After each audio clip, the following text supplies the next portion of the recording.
ডাকসু নির্বাচনে ছাত্র শিবিরের বিপুল বিজয়, শিক্ষার্থীদের পাশে থাকার প্রতিশ্রুতি সাদিক কায়েমের। ধর্ম বর্ণ নির্বিশেষে সবাইকে নিয়ে নিরাপদ ক্যাম্পাস গড়ার ঘোষণা। মেরুদণ্ড সোজা রেখে স্বচ্ছ নির্বাচন আয়োজন করায় ঢাবি উপাচার্যকে সার্জিসের ধন্যবাদ। পরিস্থিতি স্বাভাবিক রাখতে সরকারের সতর্কবার্তা। নেতাকর্মীদের জামাতের কড়া বার্তা, বিজয় মিছিল না করার নির্দেশনা, শিবিরের নতুন কর্মসূচি ঘোষণা। নির্বাচনে হেরেও প্রশংসায় ভাসছেন ছাত্রদলের এজিএস প্রার্থী তানভীর বারী হামিম। শিক্ষার্থীদের রায়কে সম্মান জানিয়ে পোস্ট। খোঁজ মিলল শেখ হাসিনার নতুন 2 ব্যাংক অ্যাকাউন্টের। একই সঙ্গে লকার জব্দের কথা বলছেন বিআরের গোয়েন্দা বিভাগ। ডাকসু নির্বাচনে ভিপি, জিএস, এজিএস সহ 28টি পদের মধ্যে 23টিতে বিজয়ী হয়েছে বাংলাদেশ ইসলামী ছাত্র শিবির সমর্থিত ঐক্যবদ্ধ শিক্ষার্থী জোটের প্রার্থীরা। বুধবার সকাল 8:30টার পর ঢাবির সিনেট ভবনে আনুষ্ঠানিক ফলাফল ঘোষণা করেন ডাকসুর প্রধান নির্বাচন কমিশনার অধ্যাপক ডক্টর মোহাম্মদ জসিমউদ্দিন। ভিপি পদে ছাত্র শিবিরের সমর্থিত প্যানেলের মোহাম্মদ আবু সাদিক পেয়েছেন 14,042 ভোট। তার নিকটতম প্রতিদ্বন্দ্বী ছাত্রদলের আবিদুল ইসলাম খান পেয়েছেন 5,708 ভোট। জিএস পদে 10,794 ভোট পেয়ে জয়ী হয়েছেন এস এম ফরহাদ। তার নিকটতম প্রতিদ্বন্দ্বী ছাত্রদল নেতা তানভীর বারী হামিম পেয়েছেন 5,283 ভোট। এছাড়াও একই পদে প্রতিরোধ পর্ষদের মেঘমুল্লার বসু 4,949 ভোট পেয়ে তৃতীয় হয়েছেন। এজিএস পদেও বিজয়ী হয়েছেন শিবিরের প্রার্থী মহিউদ্দিন খান। এছাড়াও আরও 20 পদে বিজয় লাভ করেছেন ছাত্র শিবির সমর্থিত ঐক্যবদ্ধ শিক্ষার্থী জোটের প্রার্থীরা। এর মধ্যে রয়েছেন মুক্তিযুদ্ধ ও গণতান্ত্রিক আন্দোলন সম্পাদক ফাতেমা তাসনিম জুমা, ছাত্র পরিবহন সম্পাদক আসিফ আবদুল্লাহ, ক্রিয়া সম্পাদক Arman Hossain, common room, reading room ও ক্যাফেটেরিয়া সম্পাদক উম্মে সালমা, মানবাধিকার ও আইন সম্পাদক শাখাত জাকারিয়া, স্বাস্থ্য ও পরিবেশ সম্পাদক এম আল মিনহাজ, ক্যারিয়ার ডেভেলপমেন্ট সম্পাদক মাজহারুল ইসলাম। সদস্য পদে রয়েছেন সাবিকুল্লাহ তামান্না, সর্বমিত্র, আনাস ইবনে মুনির, ইমরান হোসেন, তাজিনুর রহমান, মেফতাহুল হোসেন আল মারুফ, বেলায়েত হোসেন অপু খান, রাইসুল ইসলাম, মোহাম্মদ শাহিনুর রহমান, মোসাম্মদ আফসানা আক্তার ও রায়হান উদ্দিন। টানটান উত্তেজনা, অভিযোগ সবকিছু মিলিয়ে শেষ হলো ঢাকা বিশ্ববিদ্যালয়ে কেন্দ্রীয় ছাত্র সংসদ নির্বাচন। তবে নির্বাচনের প্রক্রিয়া নিয়ে ক্ষোভ ঝেড়েছেন ডাকসুর স্বতন্ত্র শিক্ষার্থী ঐক্য প্যানেলের ভিপি প্রার্থী উমামা ফাতেমা। মঙ্গলবার রাত 3:15টার কিছু পর নিজের ফেসবুক পেজে দেওয়া এক পোস্টে তিনি স্পষ্ট ভাষায় লিখেন, বয়কট বয়কট, ডাকসু বর্জন করলাম। এ সময় নির্বাচন নিয়ে বেশ কিছু অভিযোগ তুলেন ডাকসুর এই স্বতন্ত্র প্রার্থী। ডাকসু নির্বাচন নিয়ে এমন সরব প্রতিবাদ ও বর্জনের ঘোষণায় পুরো প্রক্রিয়াই এখন নতুন করে বিতর্কের মুখে পড়ছে। ডাকসুর মতো একটি নির্বাচনে ভিপি প্রার্থীর এমন সরব প্রতিবাদ ও বর্জনের ঘোষণা শিক্ষাঙ্গনে নতুন করে আলোচনার জন্ম দিয়েছে। সাদিক কায়েমকে আপনারা যেভাবে দেখেছেন, ডাকসুর বিপি হওয়ার পরে তার কোনো পরিবর্তন হবে না ইনশাআল্লাহ। দীর্ঘ 6 বছর পর অনুষ্ঠিত হলো ঢাকা বিশ্ববিদ্যালয় কেন্দ্রীয় ছাত্র সংসদ ডাকসু নির্বাচন। টান উত্তেজনার পর প্রকাশিত হয়েছে ফলাফল। ভিপি হিসেবে জয়ী হওয়ার পর গণমাধ্যমের সাথে কথা বলেন ছাত্র শিবিরের নেতা সাদিক কায়েম। জানান, ভোট দিয়ে শিক্ষার্থীরা যে আমানত রেখেছেন সেটি যথাযথভাবে পালন করবেন তারা।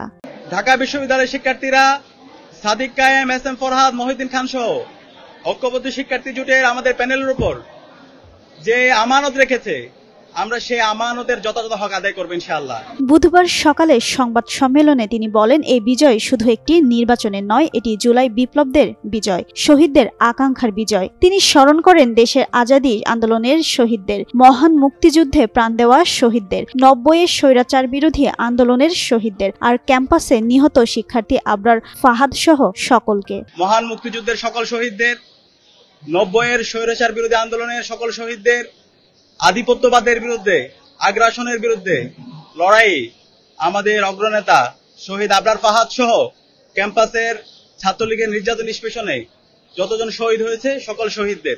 বলেন, স্বপ্নের ক্যাম্পাস গড়ে তোলা পর্যন্ত আন্দোলন থামবে না। তিনি প্রতিশ্রুতি দেন নারীদের জন্য একটি নিরাপদ ক্যাম্পাস গড়ে তুলবেন। আমাদের শিক্ষার্থীদের যে স্বপ্নের ক্যাম্পাস, সেই স্বপ্নের ক্যাম্পাস বিনির্মাণ না হওয়ার আগ পর্যন্ত আমরা থামবো না। আমরা আমাদের লড়াই চালিয়ে যাব ইনশাআল্লাহ। ভিপি হিসেবে নয়, বরং ভাই বোন হিসেবে পরিচয় দিতে চান তিনি। সহযোদ্ধাদের সঙ্গে মিলেমিশে কাজ করতে চাওয়ার প্রত্যয় ব্যক্ত করেন ডাকসুর এই নবনির্বাচিত ভিপি। বলেন, নির্বাচনে অংশ নেওয়া প্রত্যেকেই তাদের উপদেষ্টা। সাদিক কায়েমকে আপনারা যেভাবে দেখেছেন, ডাকসুর বিপি হওয়ার পরে তার কোনো পরিবর্তন হবে না ইনশাআল্লাহ। ডাকসু নির্বাচনের এই ফলাফল ঘিরে এখন আলোচনায় পুরো ক্যাম্পাস, আর শিক্ষার্থীরা তাকিয়ে আছেন নতুন নেতৃত্বের পরবর্তী পদক্ষেপের দিকে। জিন্নাত আরা ঋতু, যুগান্তর নিউজ। ঢাকা বিশ্ববিদ্যালয় কেন্দ্রীয় ছাত্র সংসদ নির্বাচনে বড় জয় পেয়েছে বাংলাদেশ ইসলামী ছাত্র শিবির। ভিপি, জিএস, এজিএস সহ 28টি পদে 23টিতেই বিজয়ী হয়েছে ছাত্র শিবির সমর্থিত ঐক্যবদ্ধ শিক্ষার্থী জোটের প্রার্থীরা। এ উপলক্ষে ডাকসুর ফল ঘোষণার পরই 2 দিনের নতুন কর্মসূচি ঘোষণা করেছে সংগঠনটি। বুধবার এক বিজ্ঞপ্তিতে ছাত্র শিবিরের কেন্দ্রীয় সভাপতি জাহিদুল ইসলাম এই কর্মসূচি ঘোষণা করেন। সেখানে বলা হয়, ডাকসু নির্বাচনে ছাত্র শিবির সমর্থিত ঐক্যবদ্ধ শিক্ষার্থী জোট এর বিজয়ের মাধ্যমে মূলত ঢাকা বিশ্ববিদ্যালয়ের শিক্ষার্থীরাই বিজয়ী হয়েছে। এই নির্বাচনে যারা বিভিন্ন প্যানেল থেকে ও স্বতন্ত্রভাবে নির্বাচিত হয়েছেন, বাংলাদেশ ইসলামী ছাত্র শিবিরের পক্ষ থেকে তাদের প্রতি আন্তরিক শুভেচ্ছা ও অভিনন্দন। ঢাকা বিশ্ববিদ্যালয়ের 40,000 শিক্ষার্থীর পক্ষ থেকে অর্পিত দায়িত্বের আমানত নির্বাচিত প্রতিনিধিদের যথাযথভাবে রক্ষা করার জন্য আল্লাহ তৌফিক দান করুক।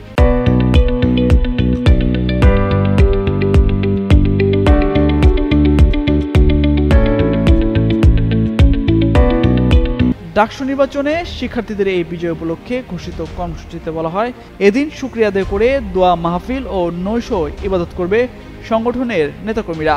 একই সাথে সব শহীদদের কবর জিয়ারত এবং শহীদ পরিবার ও আহতদের সঙ্গে সাক্ষাৎ করবেন তারা। শিবির সভাপতি বলেন, কেন্দ্রীয় নির্দেশনার আলোকে ছাত্র শিবিরের সকল মহানগর, বিশ্ববিদ্যালয়, শহর ও জেলা শাখাকে এই কর্মসূচি বাস্তবায়নের জন্য আহ্বান জানানো হয়েছে। পাশাপাশি কোনো ধরনের আনন্দ মিছিল, শোভাযাত্রা বা র্যালি আয়োজন করা থেকে বিরত থাকার অনুরোধ জানানো হয় ওই বিজ্ঞপ্তিতে।